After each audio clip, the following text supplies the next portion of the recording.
Good morning, my dear student. Today we will continue your class 12th history, chapter 7, and imperial capital of Vijayanagara.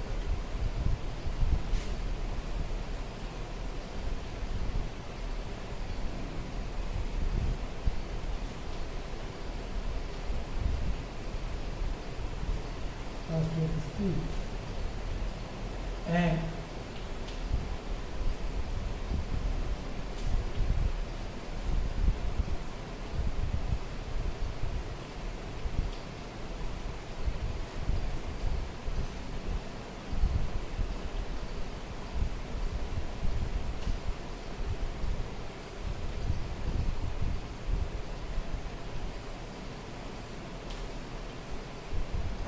imperial capital of Vijayanagara.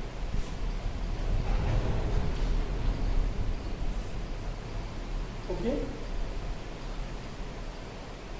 my dear, if you have remember about my previous class where I was discussed that the origin of the Vijayanagara.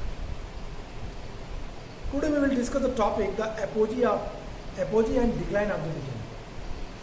So again I remind you the introduction of this chapter. इस chapter के introductory part को मैं एक बार फिर आपको short में revise करते हैं, फिर उसके बाद एपोजी और डिक्लाइन दोनों देखते हैं। तो पहले इन शार्ट में मैं आपको विजयनगर के बारे में कुछ चीज़ें बताऊँ। First of all you have to understand that in southern region there were two state here Rahul को लेते हैं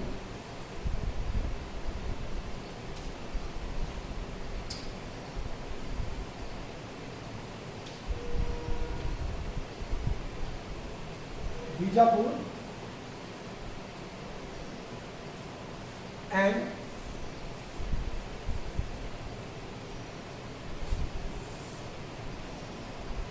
okay and this is Tungabhadra to the south Karnataka.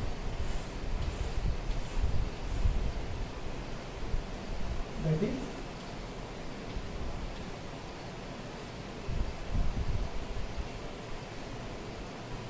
Vijay.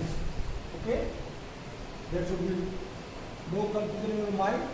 और यहाँ पे एक और शक्ति आई पोर्तुगीज.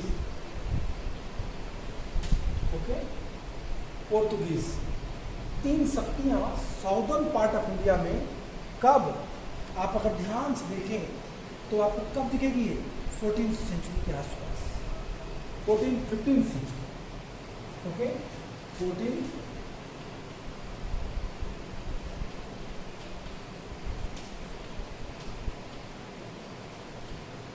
एडी. क्यों मैंने 14th और 15th सेंचुरी का? क्योंकि अब तीनों की ओरिजिन को देखिए.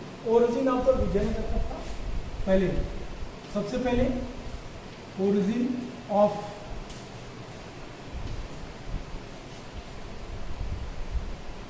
विजयनगर कब है? ये है 1330. डेट मैंने आपको कई बार बताया है, फिर एक बार बता देता हूँ. 1336 से कब तक चला ये? लास्ट अगर आप देखें तो 310 सालों तक, 310 ईयर तक, 1650 एडी तक इन्होंने शासन किया. ओरिजिन पहला विजयनगर. दूसरा ये फर्स्ट हुआ. दूसरा आप देखिए बीजापुर का. बीजापुर की जगह बहमनी लिखे तो बेटर है. ओके, बहमनी.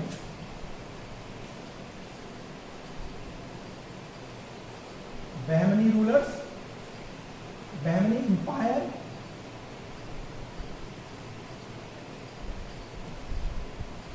बहमनी इंपायर कब आई?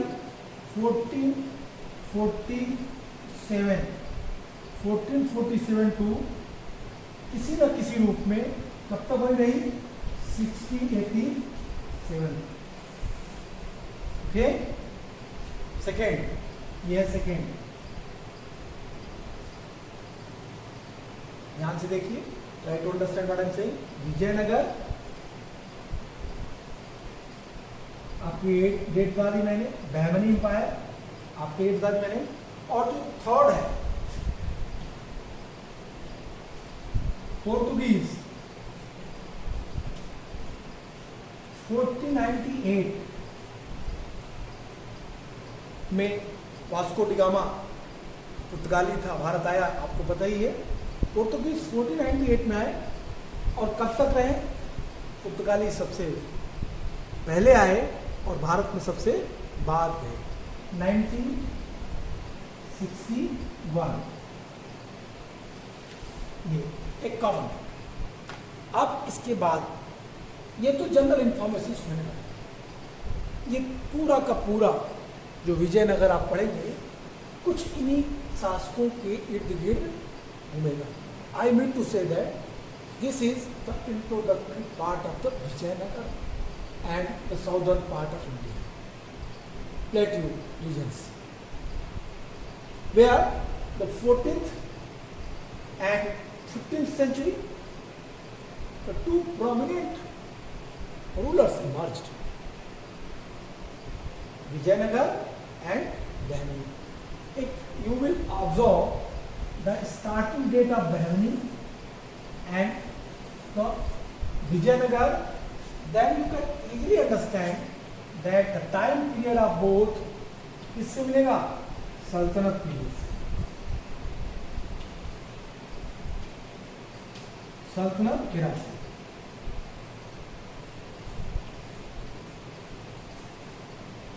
सल्तनत एरा, और सल्तनत एरा में उस समय कौन था, किसका शासन था? तुगलक।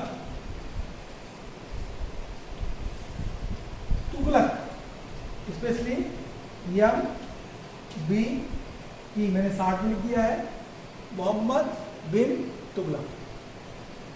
अब यही से आपकी पूरी ये चैप्टर शुरू होता है। एपोलॉजी और डिक्लाइन को पढ़ने के लिए जनरल इंफॉर्मेशन है, इसको आपको जानना। I hope on the basis of that you can easily understand what we are going to do. In the southern part of India, there were 3 prominent powers. They try to prove their existence, not existence. They try to prove their power, that we are supreme than others. And they did it somewhat. Okay, अब बहमनियों के बारे में पढ़ें तो यहाँ पे आप कहेंगे कि हमारा sir in our class in our chapter Bahmani there is limit word, I mean to say that Bidar, Berar, Bijapur, Ahmednagar, Golconda, 5 other words. Okay, Bahmani empire divided into 5 तराफ। तराफ it means state. The Bahmani empire divided into 5 तराफ। फर्स्ट बीजापुर, गोलकुंडा, अहमदनगर,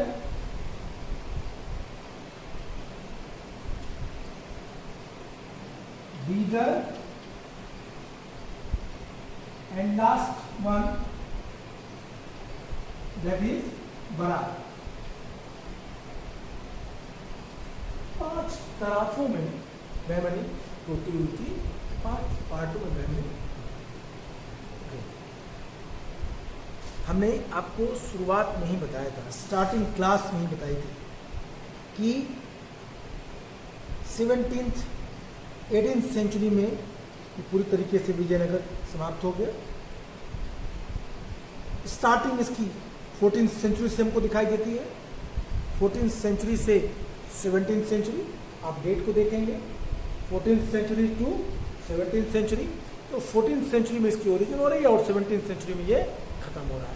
तो 14th century to 17th century Vijayanagar was in existence as a empire.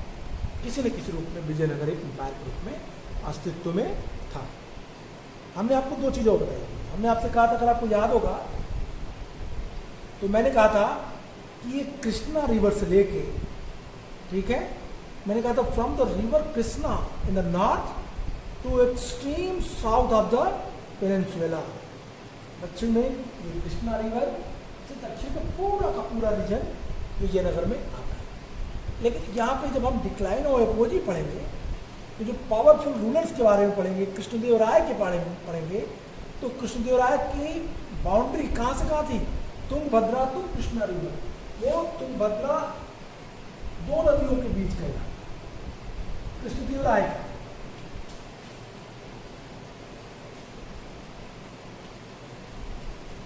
Okay, ये कृष्णदेवराय का इलाका, लेकिन विजयनगर का इलाका पूरा से। तो कृष्णदेवराय दो नदियों के बीच कृष्णा और तुंगभद्रा। ओके, ध्यान रखिए।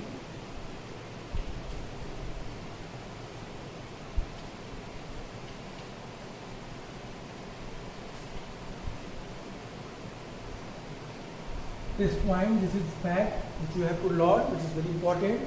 When you will try to frame the answer, this fact is very helpful for you and it makes your answer very strong. So that's why you have to learn the points what I'm telling you. मैं आपसे जो कह रहा हूँ उन points को समझिए, जो मैं कह रहा हूँ उन चीज़ों को लर्न करिए, नोट करिए. What I observed that in our school, many of the students, they are not taking seriously our video which we are making day by day. It is very helpful for you. By this way you can easily understand. By this way you can easily get the points which you didn't ask in class. अपने education के कारण आप class में नहीं पूछते, उन चीज़ों को भी हम चाहते हैं कि इन चीज़ों को यहाँ पे क्लियरली करते हैं. तो हमने आपको यहाँ कई सारी चीज़ों को जोड़ा, पॉइंट्स बताए. हमने आपको कहा 3 शक्तियाँ थी और तीनों ने अपने अपने काम किए. हम तीनों को फिर एक बार जोड़ेंगे, लेकिन अभी आप इन चीज़ों को समझिए. अब हम विजयनगर पे चलते हैं सीधा. लेट मी मैं इसको बताता हूँ, फिर आप देखिए विजयनगर को सीधा. विजयनगर के रूलर्स पर चलेंगे हम और देखेंगे कि विजयनगर एम्पायर कितने दिनों तक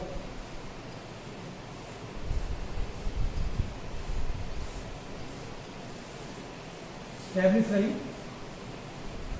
ओके, तो माय डियर, विजयनगर रूलर्स की बात करते हैं. Rulers of Vijayanagar. Rulers of Vijayanagar.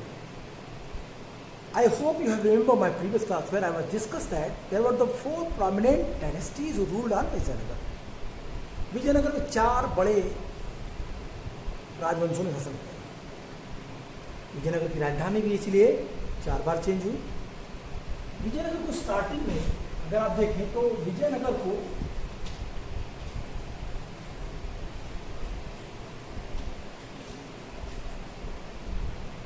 Hampi या हस्तिनावती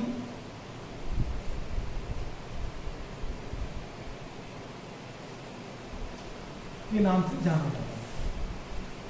अभी वर्तमान समय में भी हम विजयनगर को, विजयनगर हम्पी जो थी वो विजयनगर की पुरानी राजधानी का प्रतिनिधित्व करता था.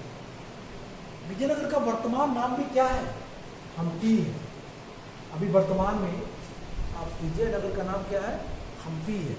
अगर आप स्टार्टिंग में देखें तो आपके इंट्रोडक्शन पार्ट में कॉलिन मैकेंजी का नाम आपका आएगा. किसका? Colin McKenzie. कॉलिन मैकेंजी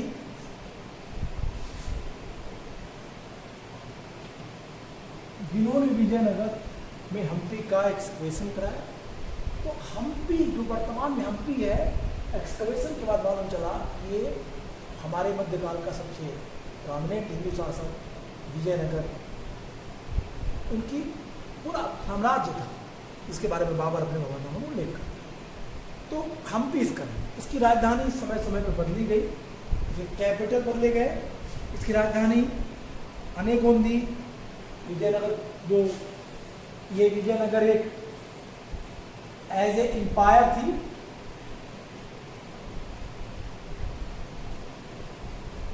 और विजयनगर की कैपिटल में पहली राजधानी थी विजयनगर की अनेगोंदी। ओके, सेकेंड राजधानी थी अनेगोंदी के बाद विजयनगर।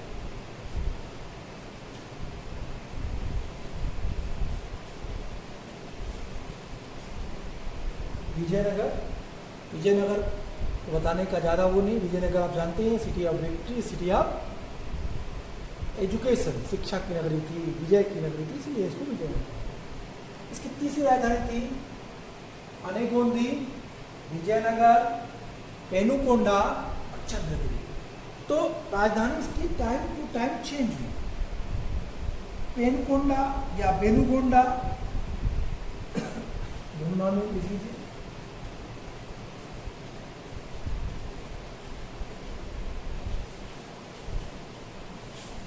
बेनुगोंडा और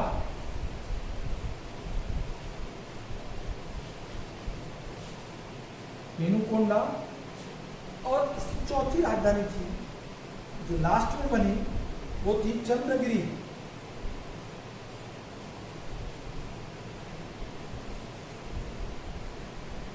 ओके, चंद्रगिरी। तो ये विजयनगर की Capitals. On the basis of that, one question should be arise in your mind that sir, why the empire is one but their capital is different. Of course, the question is genuine. तो आइए क्यों अलग अलग उनकी चीज़ों को देख लेते हैं टाइम टू टाइम। विजयनगर पे 4 डायनेस्टीज शासन की। विजयनगर पे कितनी? 4 डायनेस्टीज।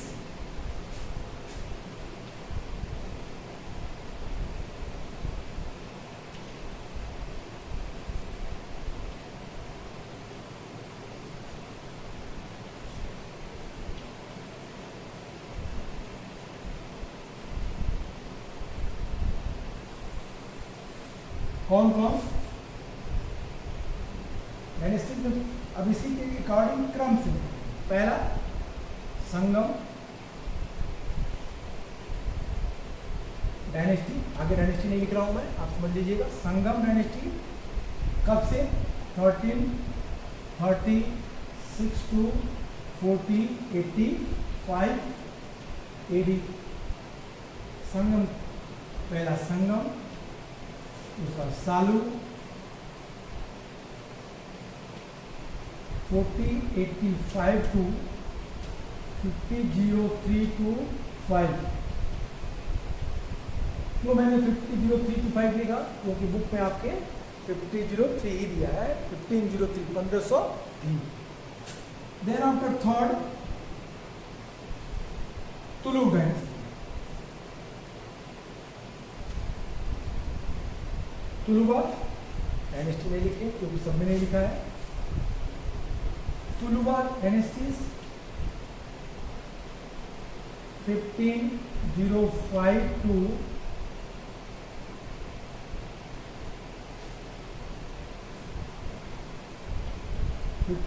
1570।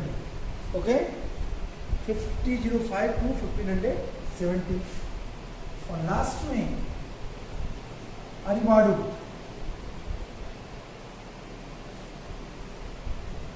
अरिवाड़ू 5070 to 1650। तो कहाँ तक पहुंचेंगे लोग? कुल इनका शासन काल कितना हुआ? 310 ईयर्स। चलिए, आपको नहीं दिख रहा है लास्ट में, तो मैं आपको उसको उस पॉइंट को ऊपर लिख दे रहा हूँ। ये पॉइंट्स शासन कुल कितने दिनों तक इन्होंने किया? इन्होंने कुल 310 ईयर तक शासन किया। 4 राजवंशों ने शासन किया, इसलिए इनकी राजधानियां भी समय से 4 हुई। ये था विजयनगर।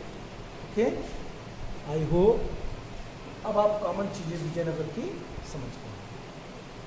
थोड़ी सी स्टोरी बता देते हैं विजयनगर क्या हुआ था।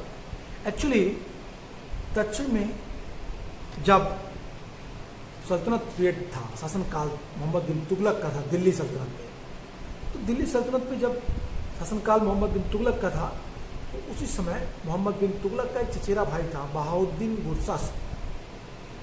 बहाउद्दीन गुरशस्प ने विद्रोह कर दिया, रिवोल्ट कर दिया, और रिवोल्ट करने के बाद वो दक्षिण पहुंचा।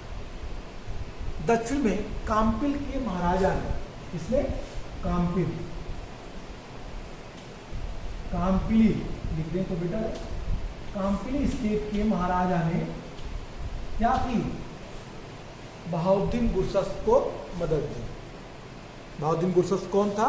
मोहम्मद बिन तुगलक, जो दिल्ली सल्तनत के सुल्तान थे, उनके भाई थे। वहां पे MBT Mohammad bin Tughlaq was ruler of Sultanate Delhi.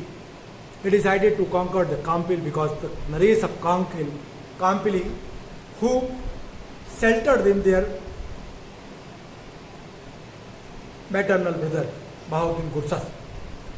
He reached there, he attacked on Kampili, and finally he conquered them.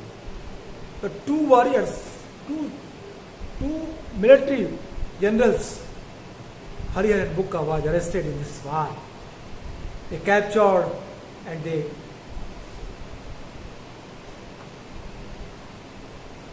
reached Delhi. वो दिल्ली पहुंचे, उन्हें अरेस्ट किया गया, उन्हें दिल्ली ले जाया गया।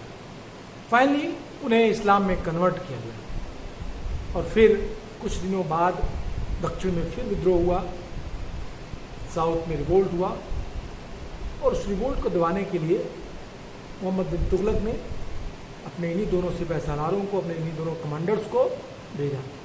ये दोनों कमांडर कौन थे? तो ये दोनों कमांडर थे हरिहर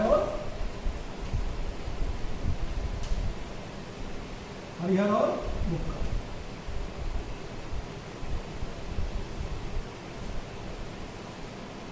हरिहर और बुक्का फाइनली साउथ पे पहुंचते हैं। साउथ पहुंचने के बाद अपने गुरु माधव विद्यारण्य की प्रेरणा से एक बार फिर शुद्धि के द्वारा हिंदू धर्म को एक्सेप्ट करते हैं, अडॉप्ट करते हैं, और then after they decided to establish the Hindu साम्राज्य, हिंदू एम्पायर विजयनगर। उन्होंने अपने पिता के नाम पे, फादर के नाम पे, संगम के नाम पे विजयनगर में संगम डायनेस्टी की स्थापना की। संगम के 5 पुत्र थे, 5 सन। संगम है 5 सन। Among 5, Harihan and Bukka, they were very prominent and powerful. On the name of their father, they established the dynasty, that is the Sangam dynasty. Sangam dynasty. Here I mentioned that who ruled on Vijayanagar 1436 to 1485. It means a very long period.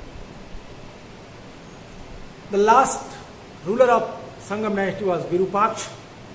Virupaksh was killed by Narsingh Salu, and then after Salu dynasty come into existence. 1485 to 503 and 5. Then after Narsa Nayak Salu, Narsingh Salu के बाद फिर तुलुबा dynasty आई। तुलुबा भी ठीक उसी तरीके से राजा की हत्या करके शासक बने, और फिर Narasimha was also founder of the Tulu dynasty. Narsingh Salu is different and Narsingh was different. तो नरसिंह डायनेस्टी बनाई, उसने तुलु डायनेस्टी की स्थापना की, और कुछ दिनों बाद अपने छोटे भाई कृष्णदेव राय को उसने गद्दी दी। कृष्णदेव राय was the most powerful ruler in Vijayanagar.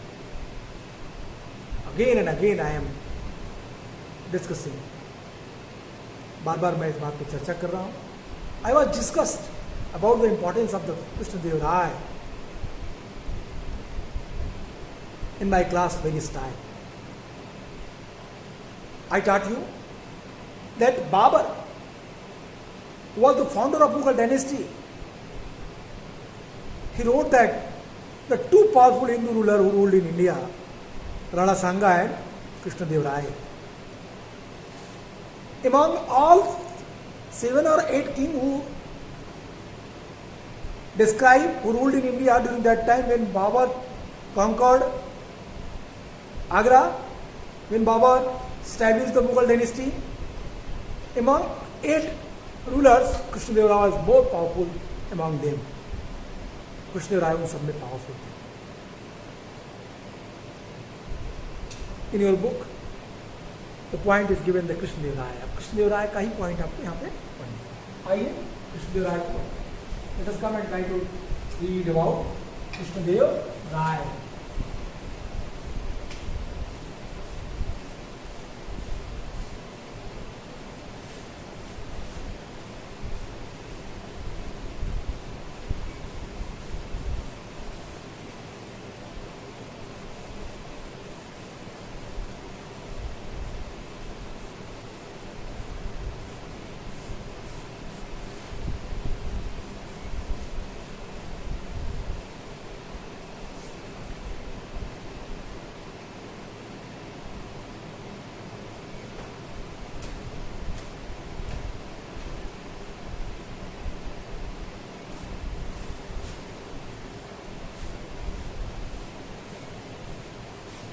Okay, topic है आपके बुक में, उसको हम लोग पढ़ेंगे. I mean to say that we are going to read your point 2.2, topic 2.2, the apogee and decline. The apogee and decline of Vijayanagara.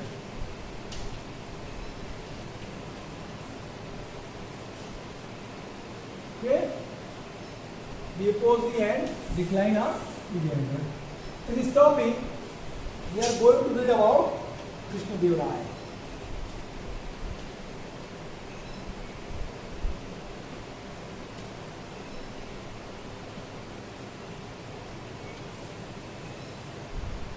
Krishnadeva Raya, as you know that what I teach you here, that Krishnadeva Raya, who was ruler of Tuluva dynasty,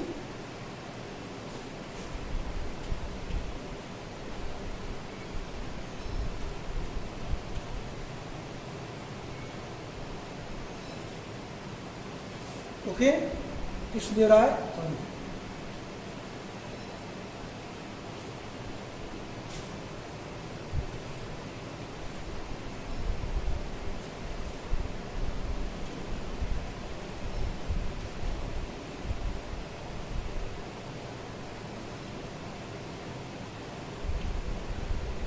Tulu dynasty, the Tulu dynasty, Veer Narsingh,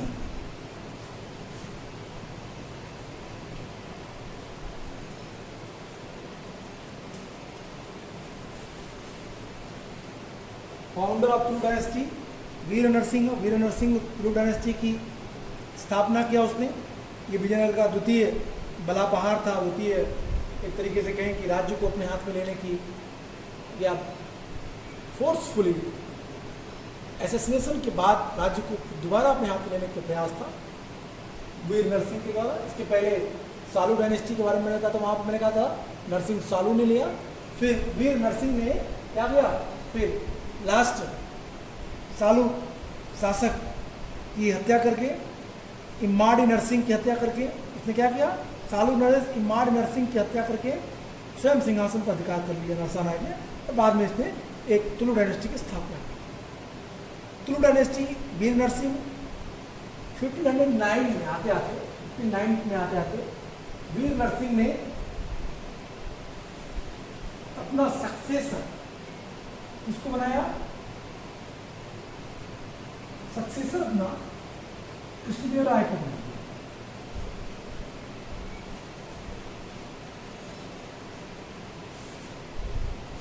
वीर नरसिंह का successor, उसका अनुज, उसका छोटा भाई कृष्णदेव राय. और यहीं से विजयनगर के development की एक नई स्टोरी आपको सुनाई. ओके, तो अब Krishnadev Rai 59 to 29, Veer Narsingh 55 to 9, 4 year का शासनकाल. और इसका शासनकाल 59 to 29 विजयनगर के चरमोत्कर्ष का काल था, विजयनगर के उत्थान का काल था. कृष्णदेवराय ने उस समय जिस समय कृष्णदेवराय गद्दी में बैठा, विजयनगर के सामने कई सारी प्रॉब्लम्स थी। क्या क्या प्रॉब्लम्स थे? It was faced by Krishnadevrai, local rulers,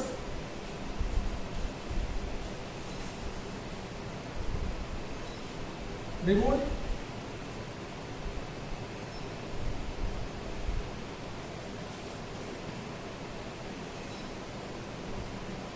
ambition of Vijayanagar,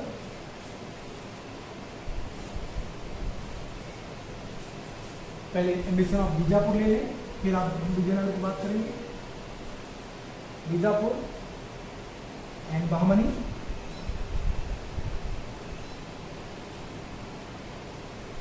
then after Gajapati,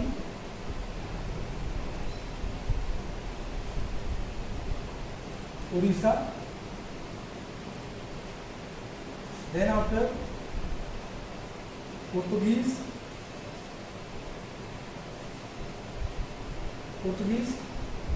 अब कृष्णदेवराय ने इन्हें कंट्रोल करने का प्रयास किया। यहीं से विजयनगर के उत्थान की पूरी परंपरा हमें दिखाई देती है। विजयनगर इस टॉपिक को हम फिर कंटिन्यू करेंगे अपनी नेक्स्ट क्लास में। आज के इतना ही, गुड बाय।